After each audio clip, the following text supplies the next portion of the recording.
Tumitindi nga ang kasamaan nga nitong si Gurkhan sapagkat maging ang kaluluwa o every nga nitong si Thea ay kinulong niya at hindi pa siya makontento sapagkat nais niya na talunin ang natitira pang mga paslit na sangre kaya naman nalalagay sa alanganin.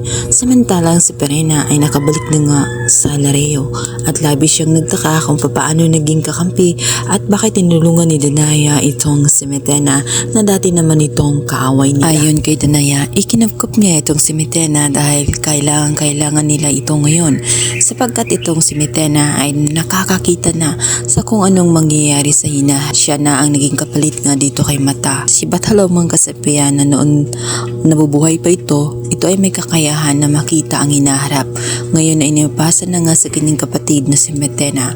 Kailangan nila ngayon sapagkat para malaman nila ano pa ang mga kahinaan nga nitong si Gurkhan para pag-atake nila. Alam na nila agad kung paano nga tatalunin itong si Gurkhan.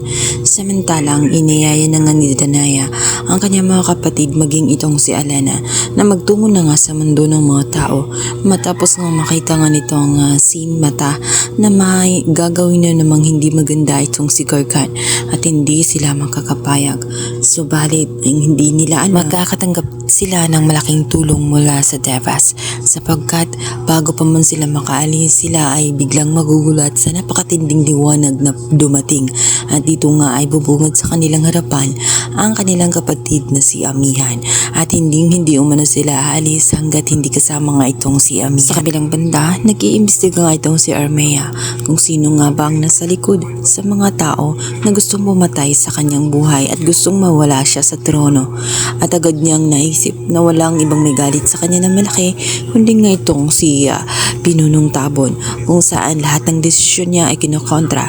Bukod pa roon ay tela hindi siya nagtitiwala pagdating nga dito kay Armea dahil nga sa hangad din ni Pinunong Tabon na maalis na nga si Armea at tuluyan na nga lang tuluyang makuha ang trono ng kanyang hadiah sapagkat sakib sa kapangyarihan nitong si Tabon siya ang nag-udyok at nagpupumilit sa kanyang hadiah para lamang pakasalan itong si Armea dahil sa paghahangad sa trono.